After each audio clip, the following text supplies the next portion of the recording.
Hey friends, Kelly Calabrese coming to you with your intentionally fabulous tip of the day. It's actually nighttime. The day got away from me, but I did not want to miss out on giving you this tip.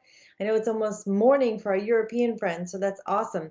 So wanted to talk to you today about finances, specifically for anyone, really for anyone, but going through relationship, separation, divorce, post-divorce, singleness, where you might be the only source of income. We know that single moms are actually the highest poverty rate in the US. So even if you're starting from nothing, even if you're starting from negative and you have debt, these things can help you not only get out of debt, but get to a place of wealth and abundance. So number one is track your spending, right? You have to know where you're spending money. So if you're using a credit card, if you're using cash, make sure you know, and you can't stick your head in the sand and go, oh, I'm not a numbers person, or it's too hard to keep track, or get an app, get a pen and paper, take notes in your phone, do something so you know what your expenses are. Otherwise, you're starting from zero. You need to know those numbers. That's what wealthy people do. You need to know your baseline. Create a budget. I know you might be cringing, like, who likes a budget? Everyone kind of hates that. But again, you have to. You have certain fixed expenses, you have certain variable expenses, and you need to know what those are. So you're not just getting this surprise credit card bill and you're like, oh, wait a minute, I don't have any money. I don't know what my budget is. I went over. So it helps you to see exactly where the money is going. And you can look at your income and have some ideas about how you can allocate the money coming in. Conserve utilities wherever you can. So look at, are you living in a larger home than you need? Or are you living in a home that's not energy efficient? And maybe you can get into a newer, smaller home that's more energy efficient, and you can then save on rent or mortgage. You can save on utilities.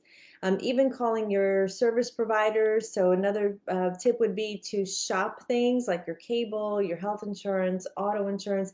You'd be surprised. I'll do this like once or twice a year. Just call the cell phone company, go, hey, am I on the best plan? And sometimes it can save you 30, 40 bucks a month. And when you do that for health insurance and car insurance and so on, yeah, it might take you a few hours total, but you could save hundreds or even thousands of dollars a year. So it's worth it. Another is, especially if you're single, consider a roommate. So if you have an empty room and there is especially another mom or single lady somewhere, that might be a great roommate that now you can cut your expenses in half. And it might not be forever, but temporarily. This is what you're looking to do to pay off the debt and to get ahead.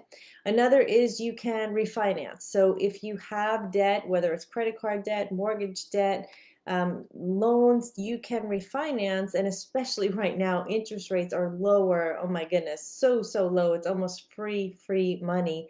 So can you consolidate, save money on the interest, and actually in the long run, save you more money on the debt?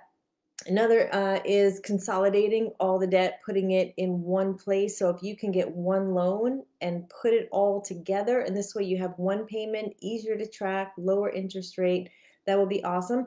Shopping from a list. I know it may seem silly, but so much overspending can happen when you just walk into Target or Costco or wherever.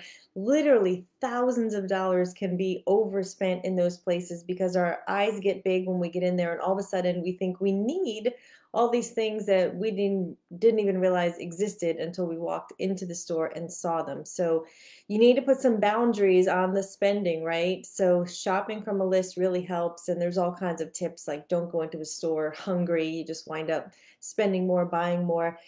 Using cash, for some people this is powerful because you just don't realize when you're using that plastic how that adds up, and then that credit card bill comes in and you're just totally in shock. So you might need to cut up the cards, literally cut up the cards. I know it seems crazy since we do so much online, but try using the cash, because there is something that physically and emotionally and mentally connects when you are paying with dollar bills.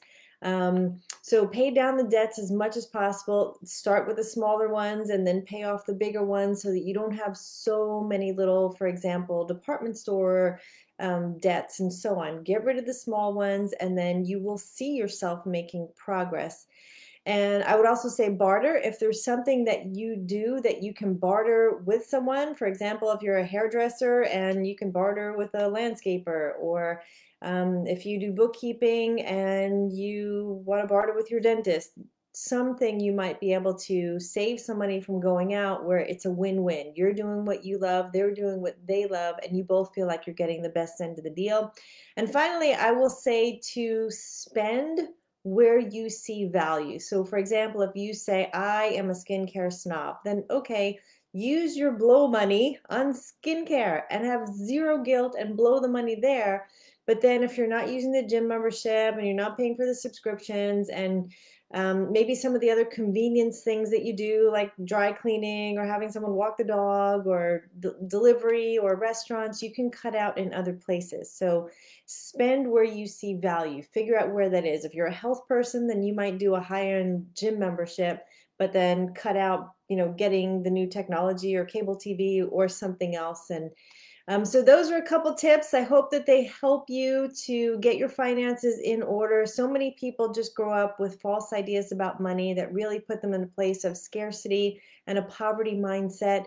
And having a simple way to automate your money every time money comes in to go into savings and put aside for taxes. And the things that have to happen first, like your expenses, and then making sure you get paid. You can do it. Everyone can do it. Start somewhere to build your wealth, including savings. Saving and investing is so important. Start somewhere in time. I promise you it will build up. It would have been great to start when you were 18 or 20, but the next great place to start is right now. So I hope this helps you, friends. I would love if you would join my page. It's called Intentionally Fabulous, where I share tips like this specifically for women going through any stages of separation, divorce, post-divorce, to help them live their best life, to heal, to be intentionally fabulous. So thanks, friends, for tuning in. Please share this with anyone you know who would benefit from this information, and have an intentionally fabulous day.